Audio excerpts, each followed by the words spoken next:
we talk about the stories in the Bible so often, and that story of Jesus walking on water has a deep metaphysical meaning, and it's exactly what that song you were just talking about. I mean, how many of us have been in problem situations and felt like we were just drowning in those problems? Or even in the financial world, some of us went through this situation where your house was upside down. You were underwater, right? Then you get a refi or something like that, a modification, and you're back on top. You're on top of things, right? So when you see these stories, when you hear these stories, think about the larger implication, because these are stories about our lives and how we can make our lives work for us in the good. And what? Grace awareness place? I love that. Yes. The grace appears place. Grace appears when you get into that gap space. That is so true. We don't talk a lot about that kind of stuff in Science of Mind, about grace and that self-givingness of spirit. We talk about the self-givingness of the one mind that Rob was talking about, that knows what to do or how to do it, but it's not always concerned with what it's doing, which is why sometimes when we have negative thoughts and they create situations that seem troubling for us, we're like, what happened here? Well, sometimes we've generated some of those concepts, right? And we let them unfold. But we can change that. We can shift that around. And it's all about an inside job. Wow, that actually went all together. I'm amazed. I amazed myself. And so it is. Okay, that's it. Thank you, Rob. Thank you very much. Thank you very much. Yeah, but this inside job is about talking about our relationship to mind. What Dr. Holmes calls mind is actually equivalent to what other folks call God, right? And so the science of mind is science meaning how things work, and mind being God. So science of mind is how God works, right? How consciousness works, how spirit works, all synonyms for this thing called God, frequently used by mind, which Dr. Holmes was very clear about. He said that mind is something that we're surrounded by, right? And it's psychic, it's understanding, it's having this psychic relationship with everything that it is created and created from. It's subjective, so it's listening to the subject of our thoughts and creating those subjects for our thoughts. It's creative, all right? And it's conscious, it's aware of everything that's going on. And it's receptive, it's holding on to these ideas and bringing them to awareness. And thank you for that reminder that I wanted to welcome Judith back into the house today. Because she's, and I'm just waiting for another holiday to show up so she can have her rabbit ears on for Easter or whatever. It's so cool. See, she's totally receptive to the ideas of what is folding on for her. And also mind, this relationship we have with mind, it's neutral. It's not in judgment about our thoughts. It's so loving and so fulfilling, and that's where the grace comes in.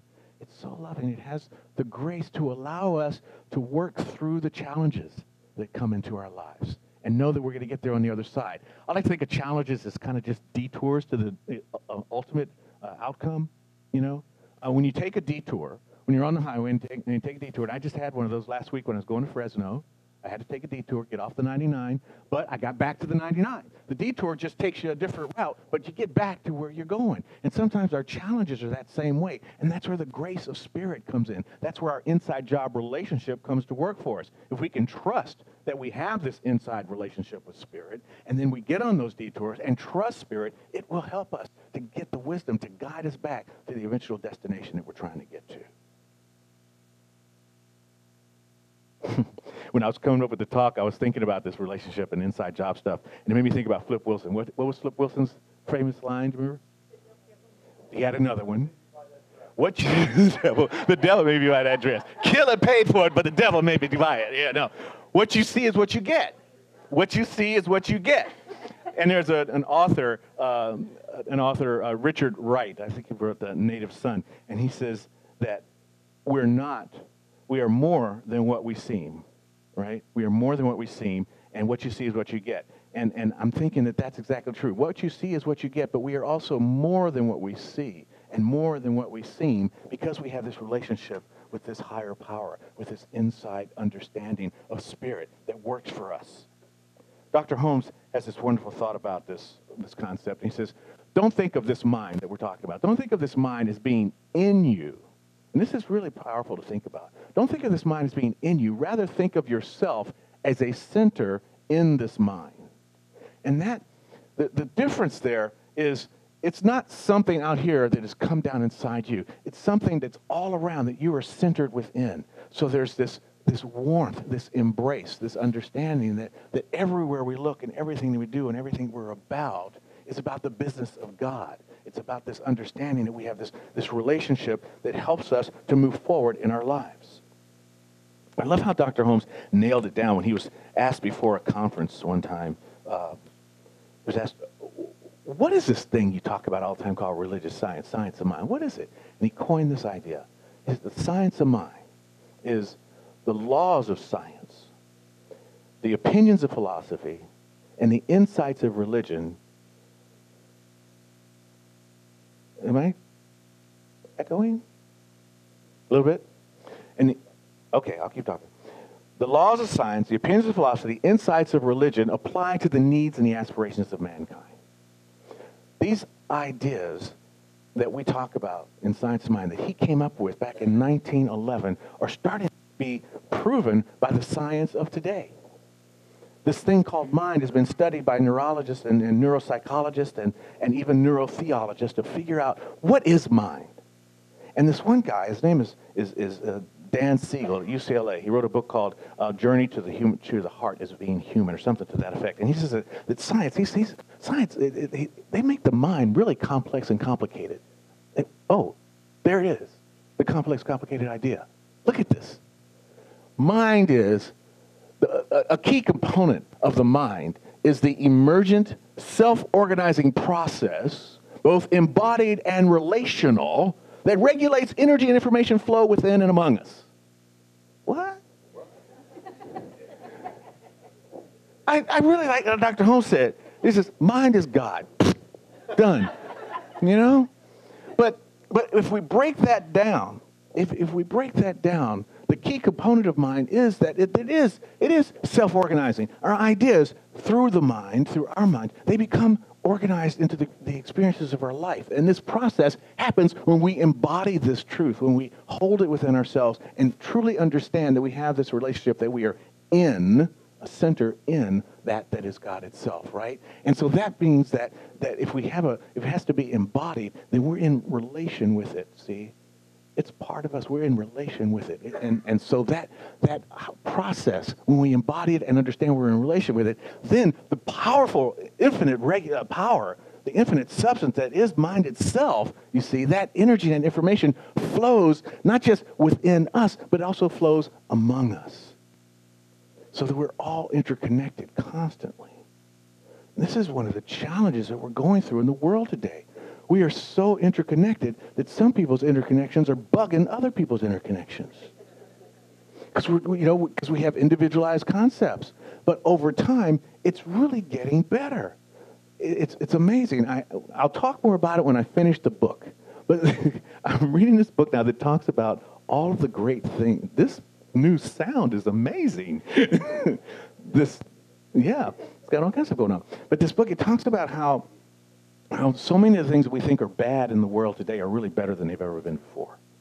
Because we do have this relational concept, and our physiology is relational to our understanding. The way our brain is working, it's not just the activity of the brain. It's not just neurons and dendrites firing back and forth that's making that stuff happen.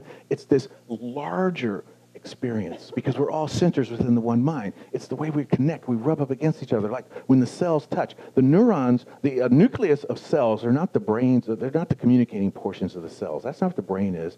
That's just the edges of the cells, when they touch against the other edges of the cells, transfer information. So when we touch against another human being, we transfer information. And so much of the information is not even verbal. That's why you say somebody, you say, oh, they had really good vibes. I like the energy when I'm around that person. Because just being within them, that's that relational embodiment that we're talking about. That's that key component, that mind, that's happening for everyone. You see, our perceptions are creating our experiences. Now, what happens is how we relate to those experiences, back to relational, how we relate to those experiences has a lot to do with the joy we have in our lives. But our perceptions are part of the experiences that we have in our life. I mean, I was at the beach this week, and I'm looking out. It was so beautiful. It was Thursday. It was such a beautiful day at the beach. I was at Temescal, and then I went over to the Self-Realization shrine and sat and meditated for a while. And then came back and walked back down along the beach. And I'm looking out at the horizon, and as I was looking at it, it was so beautiful. I was trying to figure out, like, what is the horizon? Is it the ocean coming to its edge, or is it the sky coming to the edge? Or is it, it's both. It's both. And that's the way mind and perception and experiences are working. It's both. It's blurred. It's like the shore. Is it the water, the shoreline? Is it the water and the sand, or the sand and the water? No, it's both that create the shoreline. And that's how our experiences with life are working. It's all of it that's working for us on our behalf, you see? And sometimes we want to separate it out. And that separation is when we get into trouble. That's when our turmoil becomes in part of our lives. It's vitally important that we know that we're a part of God within us. And when we forget that, that's when challenges start to show up. When you're having challenges, just take a moment. Take a moment. They befall us all. But if we get to the spiritual essence within us, if you go to that grace appears. Grace appears. There's so many ways this can work. Grace appears, arrives, an awareness place.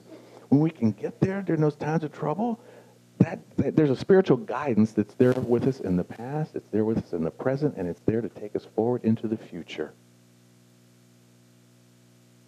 Howard Thurman, in that wonderful book where he talks about the inward journey, he says that in his own life experience, he says, "It is sufficient for me to know that God is found in the midst of all that befalls me."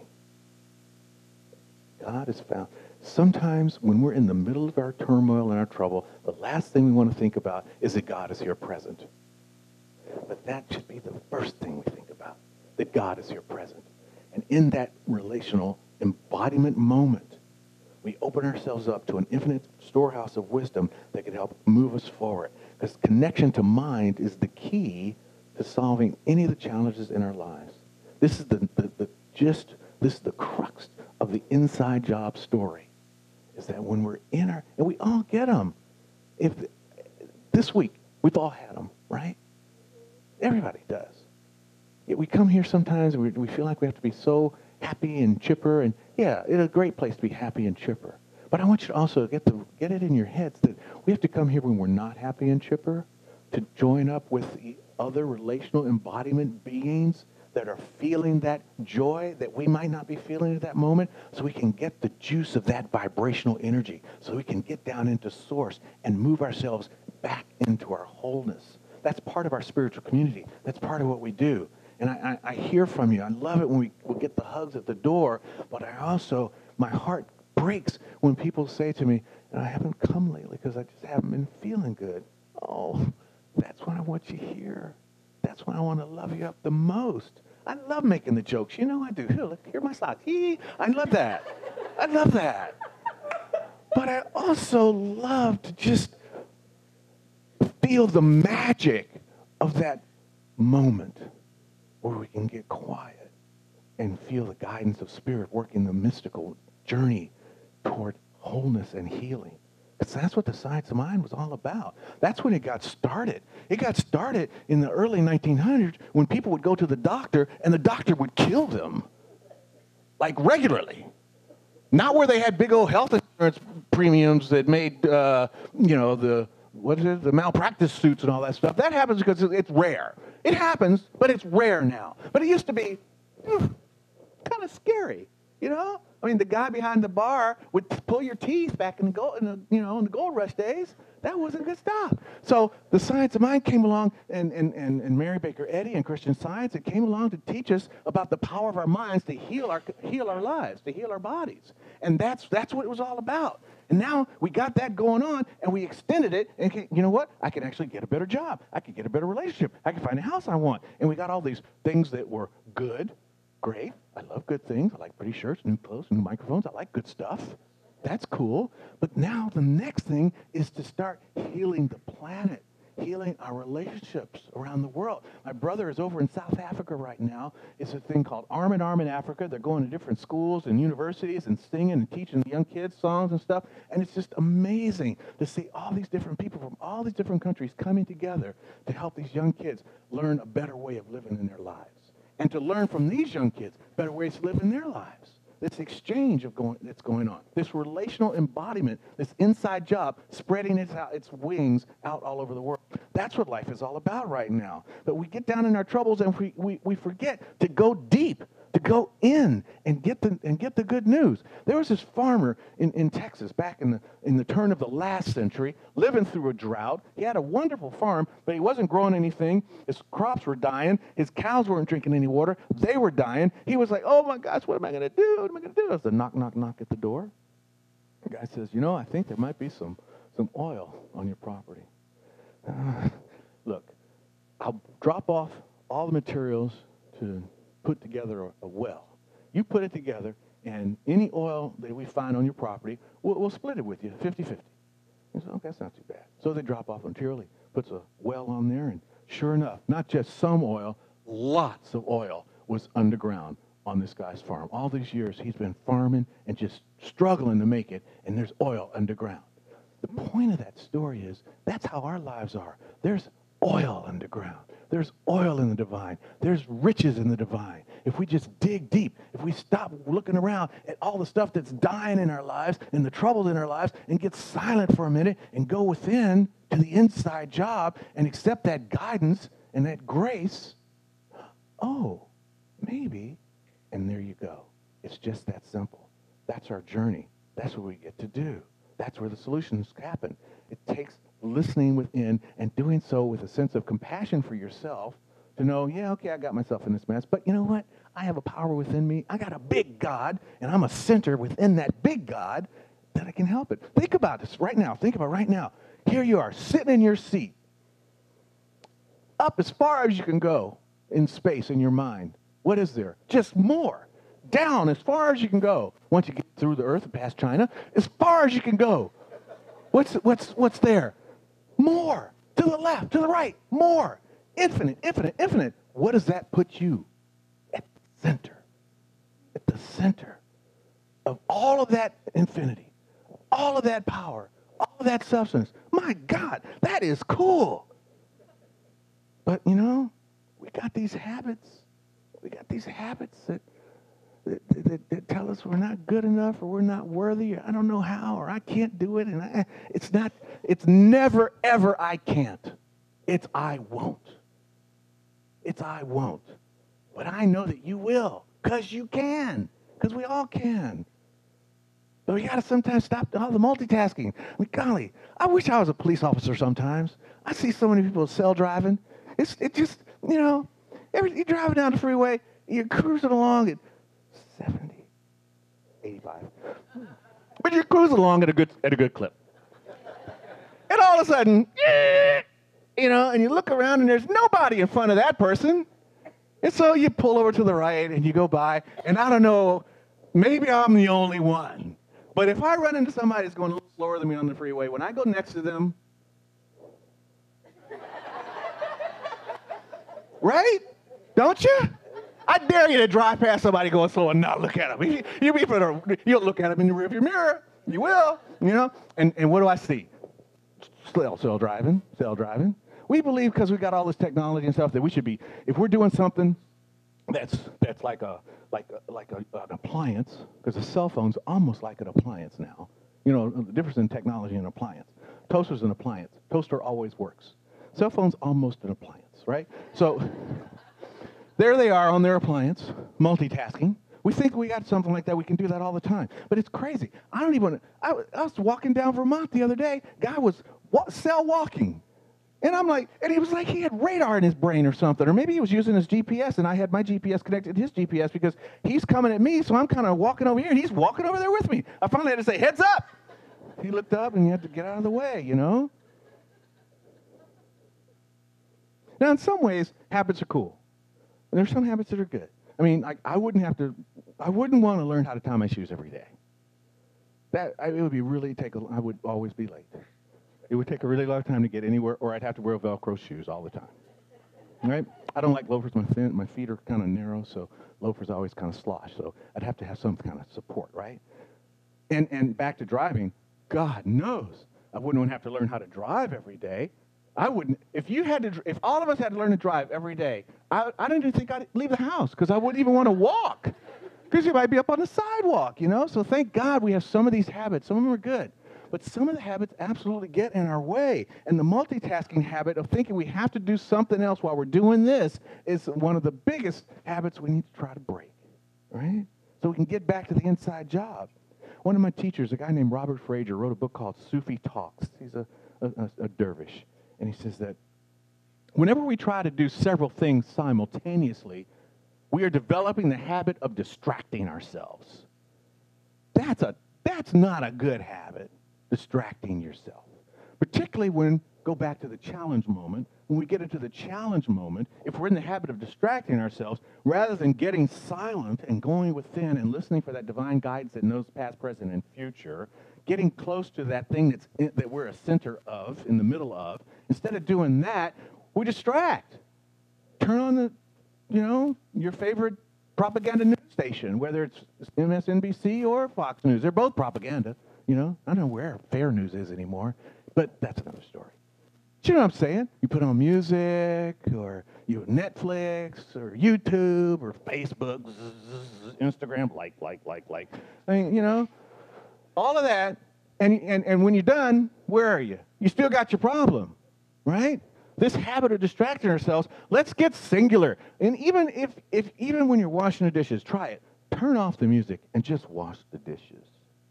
When you're going for a walk, just go for a walk. Leave the earbuds out. Start this week. Find one moment when you realize this. You remember, oh gosh, I think I'm overly multitasking right now. There's some multitasking. It's good. It's kind of good to have your heart beat and breathe at the same time. That's a good multitask, But some things we might want to just stop doing and just do the one thing. Just do the one thing. Don't let the habit get in the way, because there is so much information available beyond the words, beyond the doing. So much information available to us in the beingness of life itself. So much depth, so much meaning. And a lot of that depth and a lot of that meaning comes from another thing I don't think we do enough of, and that is devoting ourselves to the presence. Devotional thought. We don't talk a lot about devotion in the science of mind. We talk about the love and the law. Well, if you love someone, aren't you devoted to them? Spirit's devoted to us. It gives us unconditionally, even looking the other way, while looking at us, while we make our mistakes. Can we return the favor and be devotional to Spirit? Can we not multitask? Can we not squeeze in our prayer treatments? How many of you read out of the Science of Mind reading, the magazine each week and do your daily guides, right? Okay. So I'm not going to ask you to raise your hand on this. How many of you do that while you're eating breakfast or drinking coffee or, doing something else? If you are, that's cool. I get it. But this is a week where maybe just sit and do the reading. Just sit and do the reading. Spend some time. When you have your time for prayer, set that time aside and make it sacred. Make it sacred and central and non-distracting.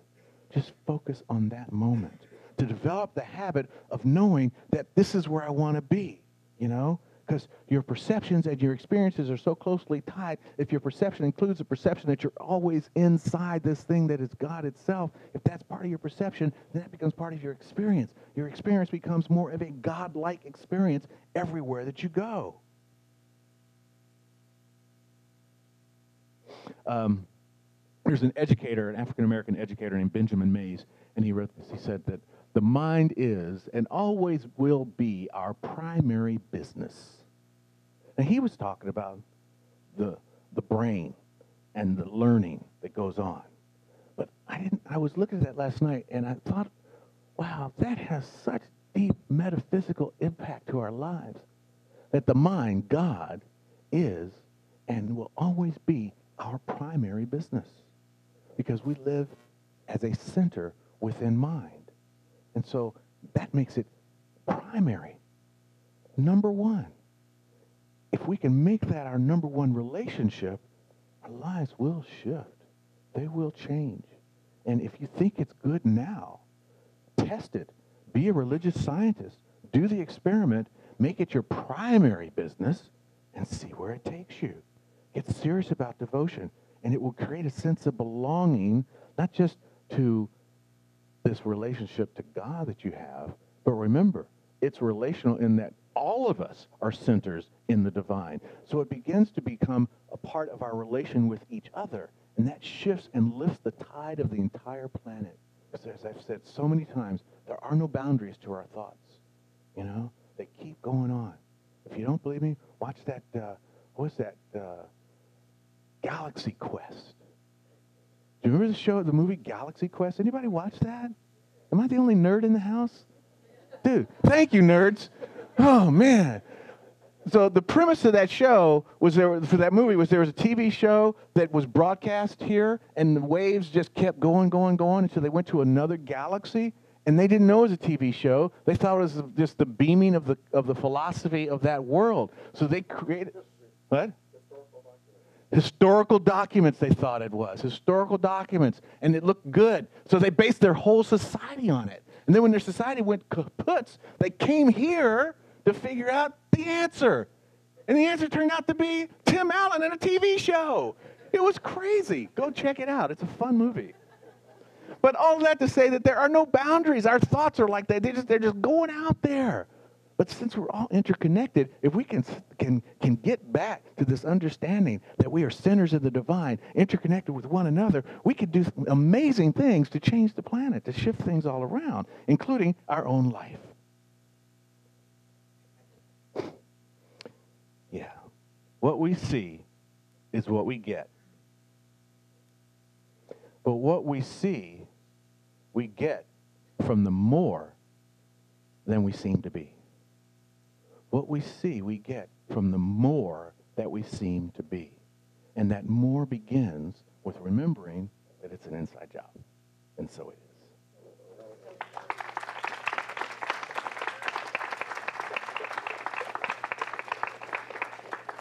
All right. Thank you, Andreas and Costa. That was a wonderful surround sound opportunity. I loved it. And this is cool. It's working. Yes. Oh, yeah, all the way down. All the way down. Oh, is it fuzzy? Really?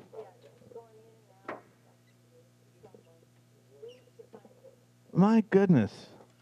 I think I've just got too much electricity in my body or something, because these microphones are just not doing fun. But I do know that this is true. Let's do this right now together. I am a center of creative expression living within the infinite mind of spirit. This inside relationship results in my beautifully divine outside experiences. Mm-hmm. Thank you, Reverend Jennifer. And thank you for your service on Wednesday. And Rob, you were awesome this Wednesday. The reviews are in, and people were saying you nailed it. How about, it's like Rob is like our prodigal son, you know? He was here as a practitioner, became a minister, went off and did his thing, started a teaching chapter, worked in another couple of churches, and he's come back home. Yay. No barbecue, baby. But I got a robe for you. I got a robe for you. All right. This is our time for prayer. And in the Science of Mind, we have what we call the affirmative prayer, spiritual mind treatment, 5 steps: recognition, unification, realization, thanksgiving, and release. It's a prayer that's modeled off the way that Jesus did his prayers.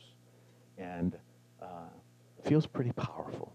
And one of the powerful aspects of it is knowing that since we are all centers in the infinite mind that is God, when we can speak our truth out loud and put a vibration into the universal presence, going back to what was spiritually discerned, matching what has been scientifically proven, quantum physics has shown us that there is a non-local domain that receives the impress of our thoughts and creates from it, using Dr. Holmes' own terms. So let's do that now. If you have a concern in your life that you'd like to bring forward in prayer, I'd like you to speak that word into the room right now, and we will pray together. Patricia, Patty, Johanna,